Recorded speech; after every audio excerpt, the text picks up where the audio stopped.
Do-hyun Kim stood at the window of his office on the 200th floor of the Galactic Council Tower.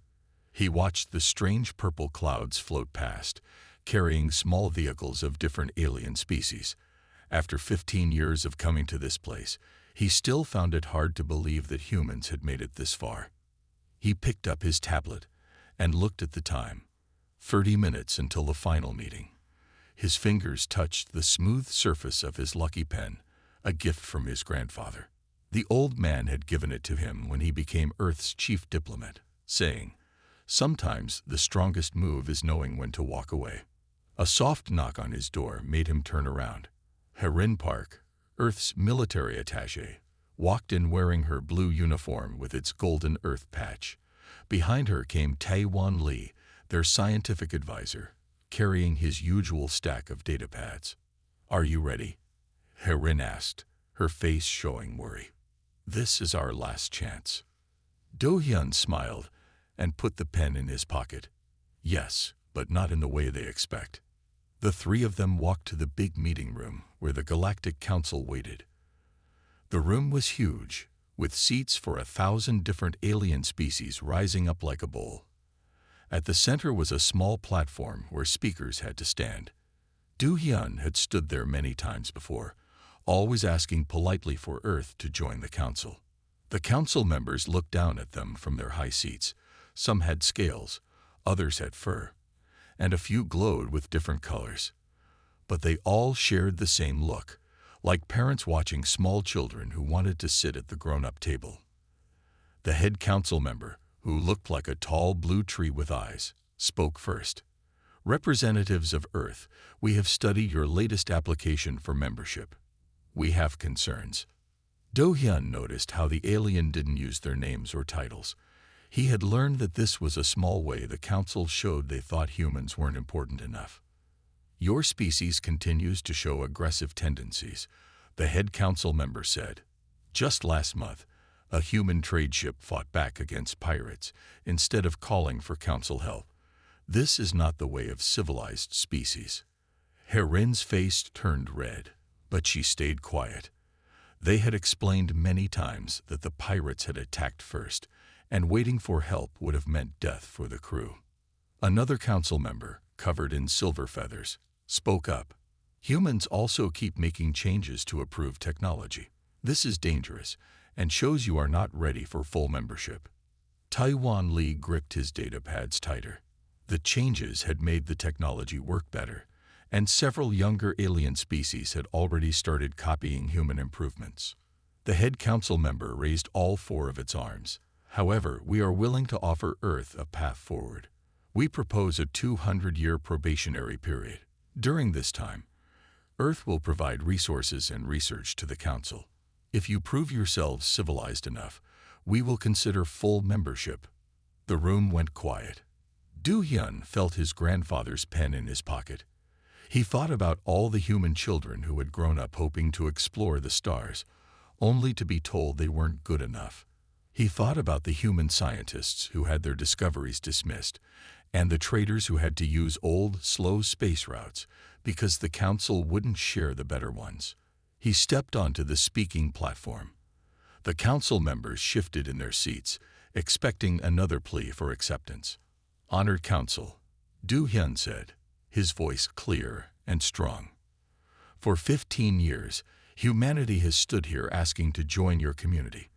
For 15 years, we have listened to your concerns, followed your rules, and tried to prove our worth." He paused and looked around the room. Some of the younger species were watching closely. They had their own problems with the Council's strict rules. "Today, I am not here to ask for membership," Do-hyun continued. "Today, I am here to inform you that humanity is walking away from these talks." The room erupted in shocked whispers. Several council members started glowing brighter with surprise or anger. "We have learned much from our time here," Do-hyun said. "We have learned about the galaxy and its many wonderful species, but we have also learned something about ourselves.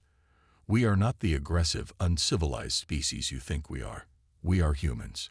We explore, we adapt, we improve, and we help others do the same." The head council member's branches shook. You cannot survive out there alone. The galaxy is dangerous. You need our protection, our guidance." Do-hyun smiled. "With respect, we have already survived. While waiting for your approval, we have built ships, made discoveries, and helped other species when we could. We have defended ourselves against pirates and solved problems you said couldn't be solved." Harin stepped forward and placed a data chip on the platform. "This contains our formal notice of withdrawal from all Council oversight programs. Earth's ships will no longer follow Council trade routes or wait for Council permission to explore new systems." Taiwan added another chip. "This has the details of all shared research projects. We will finish our current commitments, but we will not start new ones under Council control." The room had gone completely quiet. Even the youngest species were sitting up straight, watching carefully. "You would throw away 15 years of progress?" the head council member asked, its voice shaking. "Progress?" Do-hyun touched his grandfather's pen again. "In 15 years, you have not learned our names. You dismiss our ideas without testing them. You treat us like children who need to be controlled. That is not progress." He straightened his back and spoke louder. "Humanity does not need permission to grow. We do not need to prove we are civilized to those who judge without understanding. From today, Earth will make its own path among the stars." A council member with crystal skin stood up. "If you leave council protection, other species will take advantage of you. They will steal your resources, copy your technology." Do-hyun looked at the worried faces around him. "Perhaps, but we would rather face those challenges as ourselves than spend centuries trying to become something we're not." He turned to Harin and Taiwan. "It's time to go home." As they walked toward the door, a small alien with purple fur called out, "But what will you do?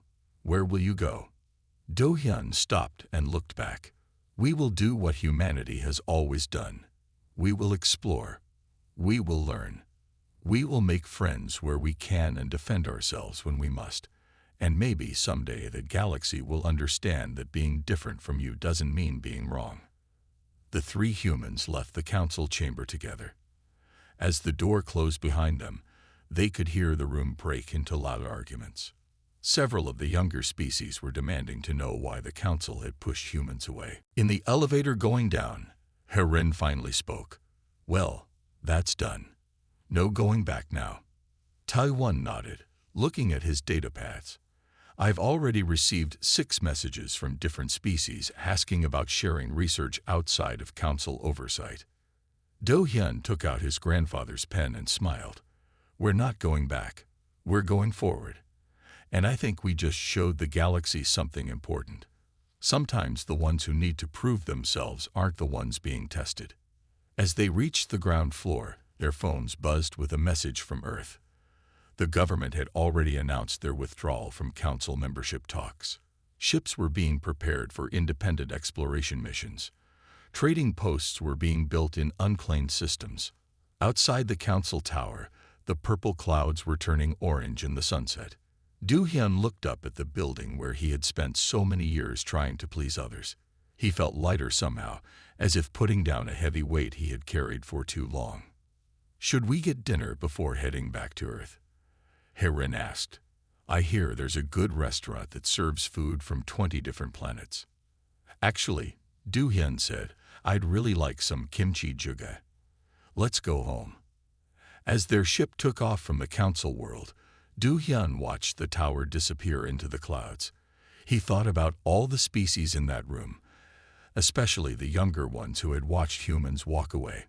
Sometimes the best way to lead was to show others they could choose their own path.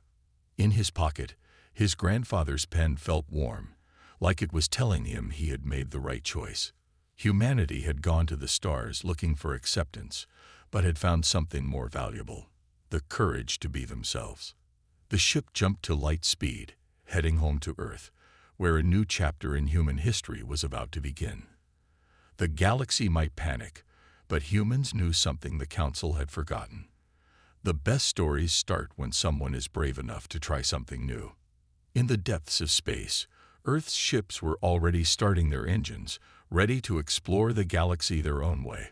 The Council's path wasn't the only way to reach the stars. Humanity would make its own way. And maybe that's what the galaxy needed all along. Someone to show that different didn't mean wrong, that new didn't mean dangerous, and that walking the way didn't mean giving up. It meant finding the courage to begin again. Captain Jae-yun Cho sat in her command chair aboard the explorer ship Serenity, watching the stars streak past her viewport. 6 months had passed since Earth walked away from the Galactic Council, and she was leading one of humanity's first deep space exploration missions beyond Council space. Captain called Min-ho Yang from his engineering station. The new drive system is working better than expected.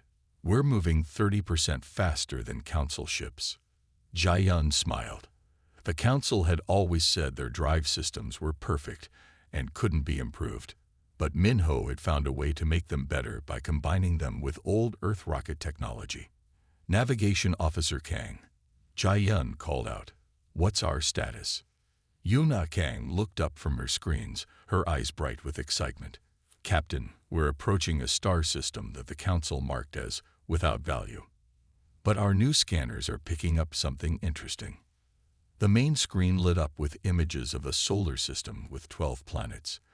The Council's old maps showed them all as dead rocks, but the Serenity's improved sensors told a different story. "Look at the 4th planet," Yuna said, pointing to a blue and green world.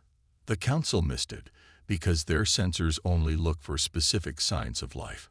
Our sensors show the planet has life, just different from what they consider normal.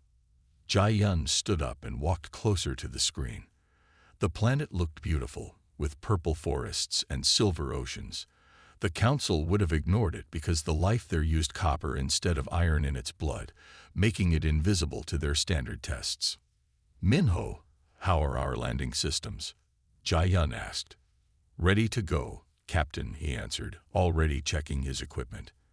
"I've adjusted our shields to handle the planet's unusual atmosphere." The Serenity moved into orbit around the 4th planet.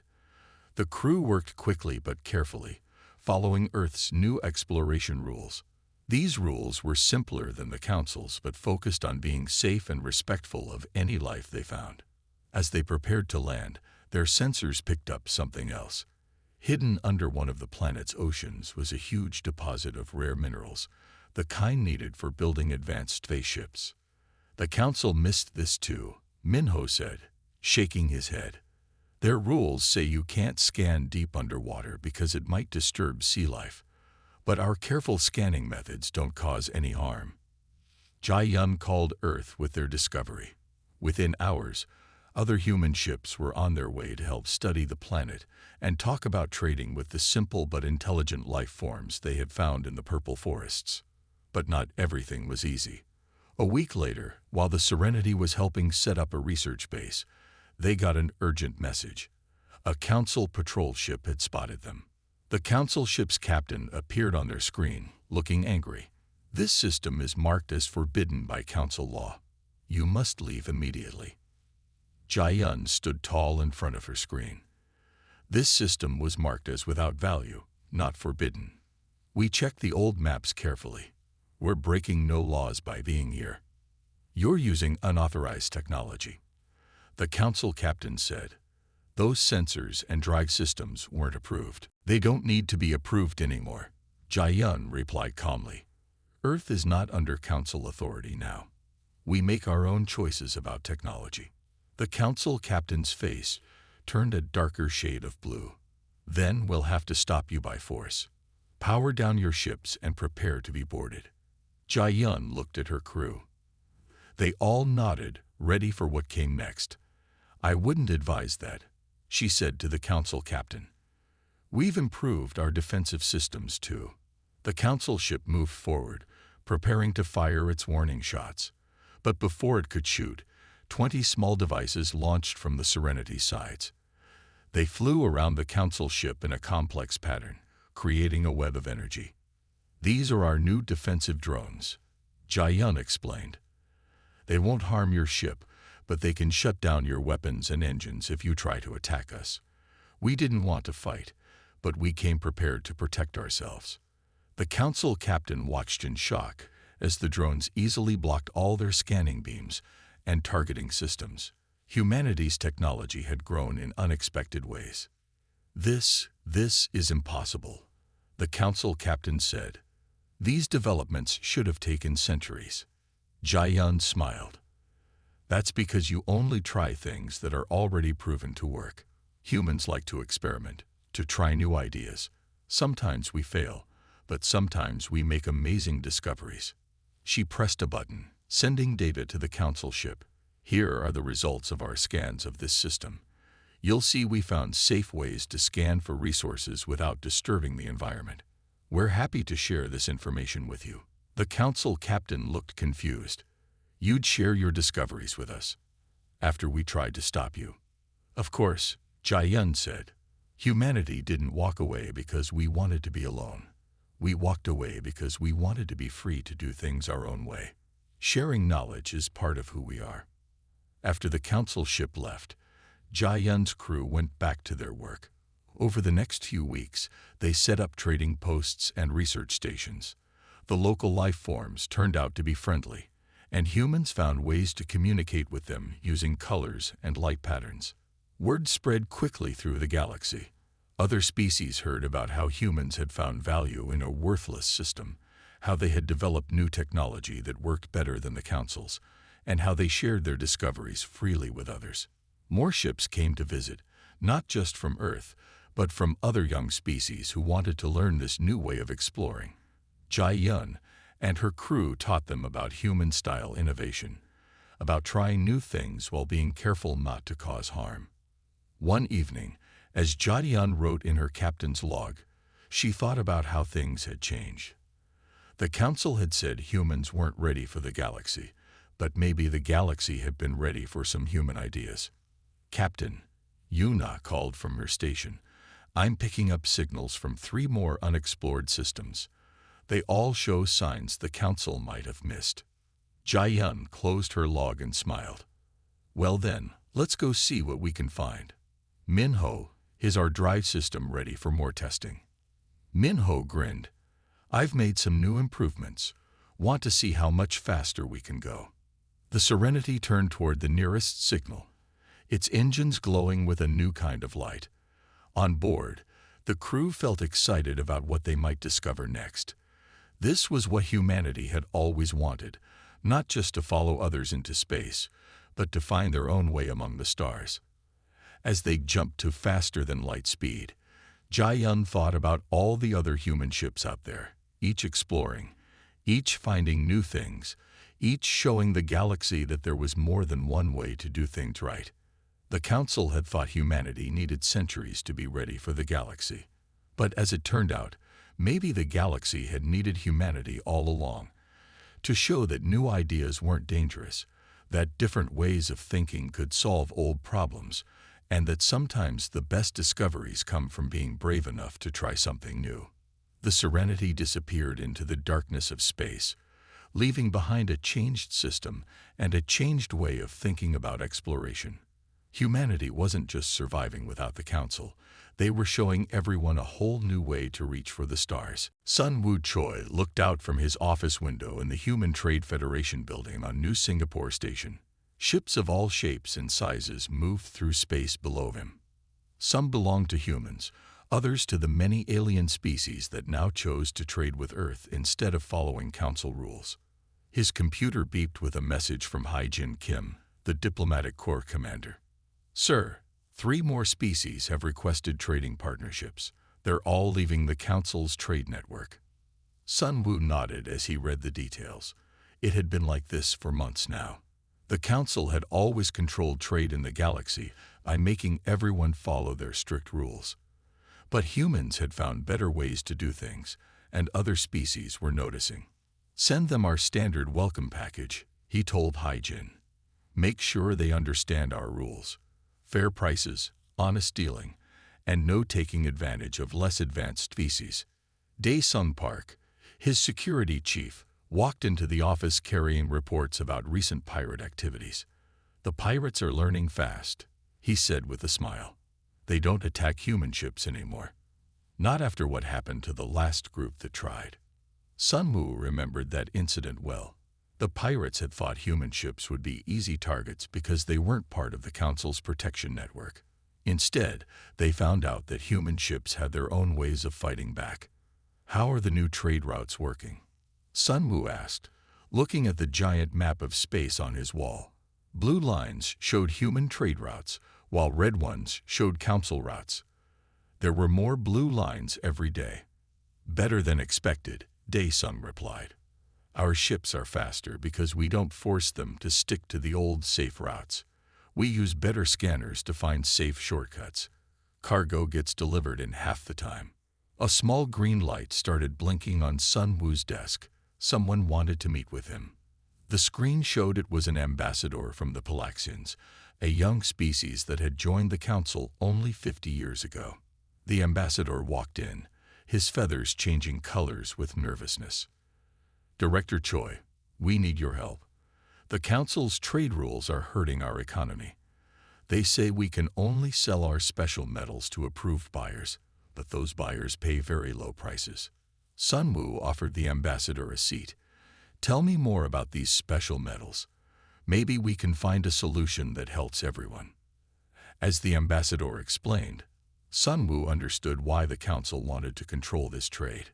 The Palaxians' metals could make ships go faster and use less fuel.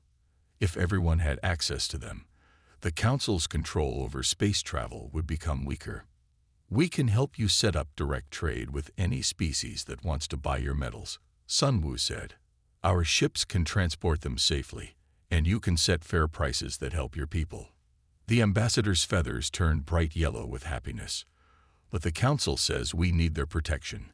They say pirates will steal our metals." Dae-sung stepped forward. "We can teach your people how to protect their ships, just like we protect ours. You don't have to depend on the Council for safety." Later that day, Sun Wu met with his team to discuss the changes happening in the galaxy.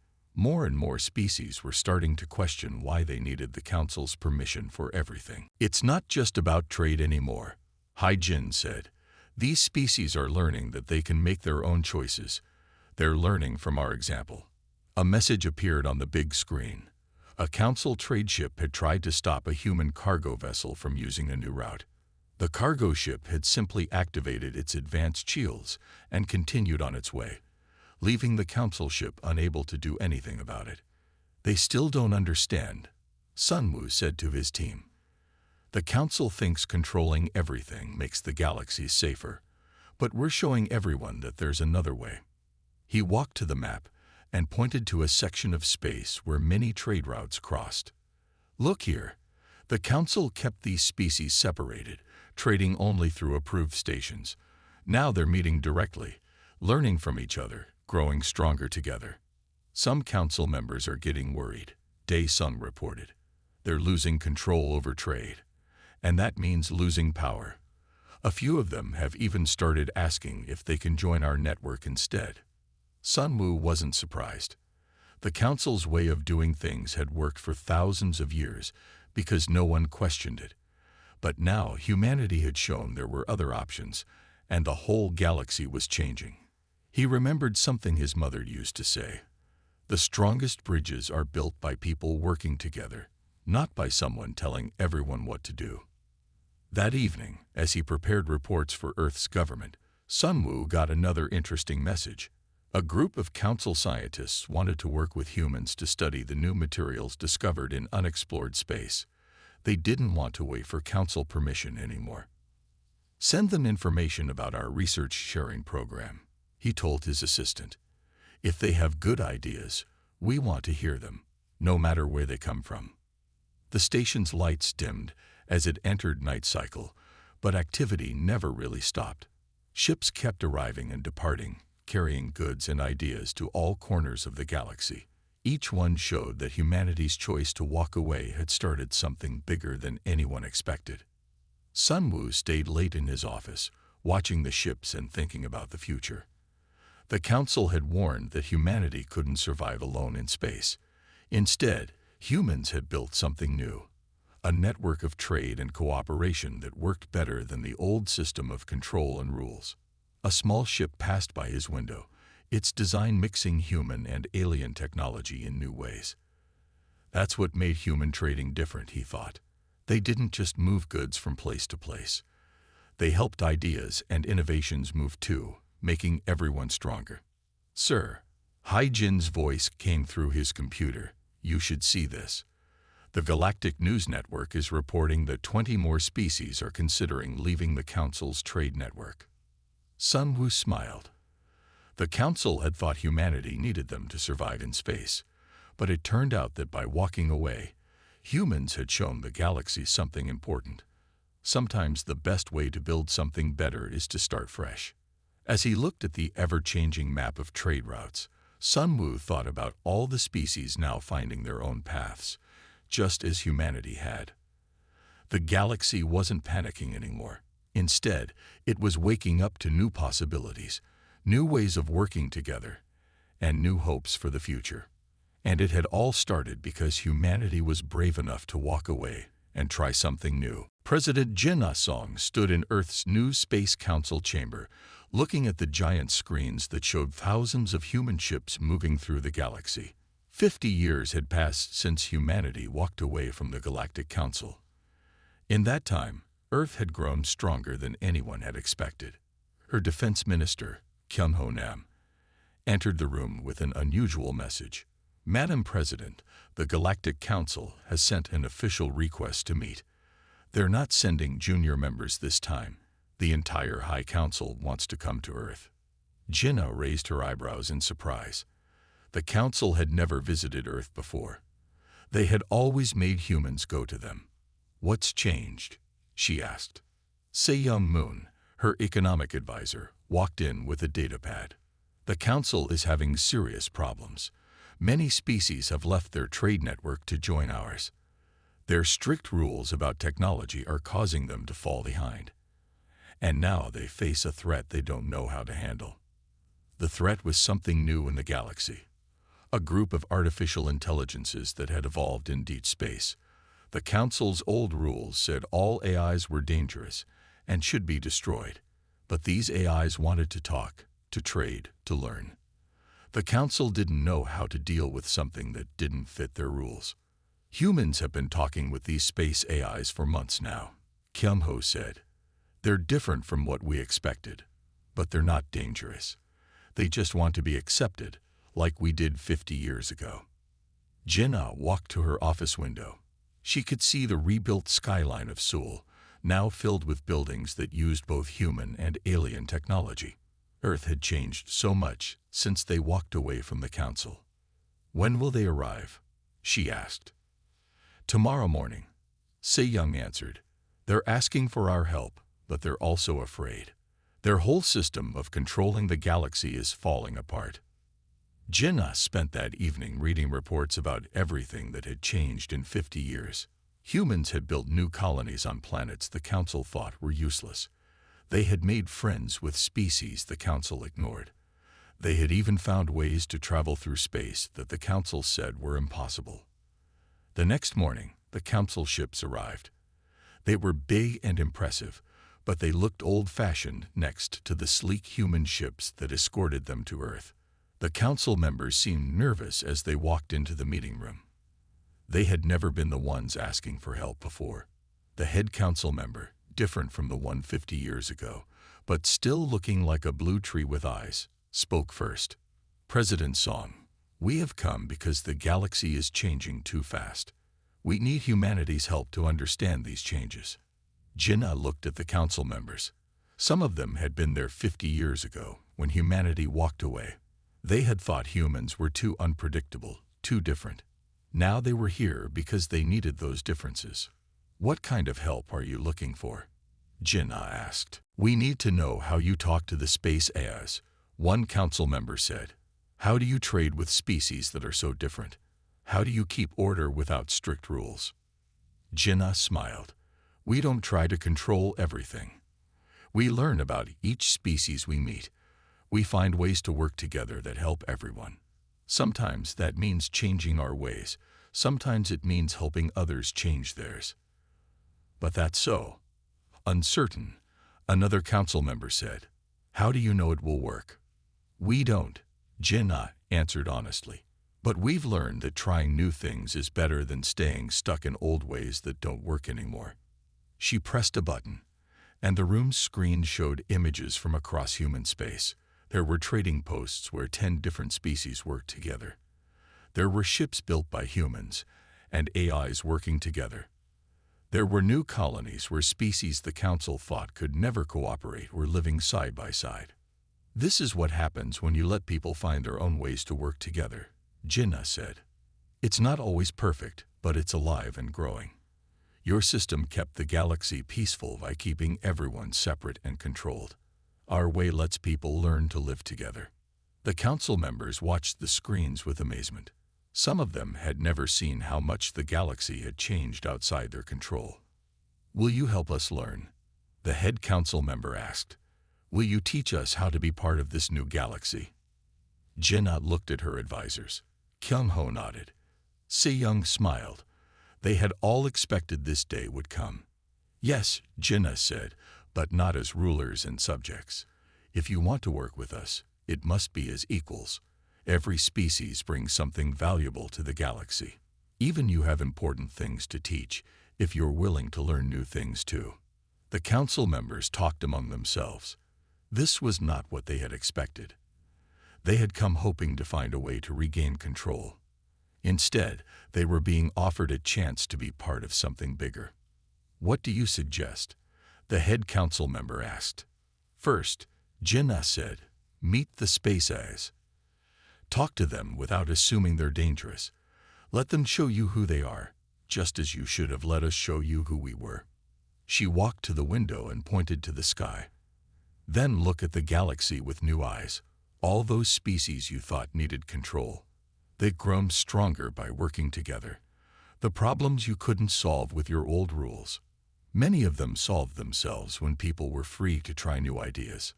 Over the next few days, the council members learned more about how the galaxy had changed. They met with human scientists who had made discoveries the council thought impossible. They talked to AI representatives who showed them new ways of thinking. They saw how trade worked better when people were free to find their own paths. On the last day of their visit, the head council member stood in the Space Council chamber again. 50 years ago, we thought humanity needed to learn from us. Now we see that we needed to learn from humanity. Will you help us change the council into something new? Something that brings people together instead of controlling them. Jinnah thought about how far humanity had come since walking away. They hadn't done it to prove anything. They had just wanted to find their own way. But in doing that, they had shown the galaxy a better path. Yes, she said, we'll help you build something new. Not a council that makes rules for everyone, but a place where all species can meet, share ideas, and find ways to work together. That's what humanity has always wanted, not to be accepted by the galaxy, but to help make a galaxy where everyone can be accepted for who they are. As the council members left Earth, they saw something they had missed 50 years ago. Humanity hadn't needed their permission to be part of the galaxy. By walking away and being true to themselves, humans had helped create a better galaxy for everyone. And that was the greatest lesson of all. Sometimes the best way to bring people together is to let them find their own paths to each other.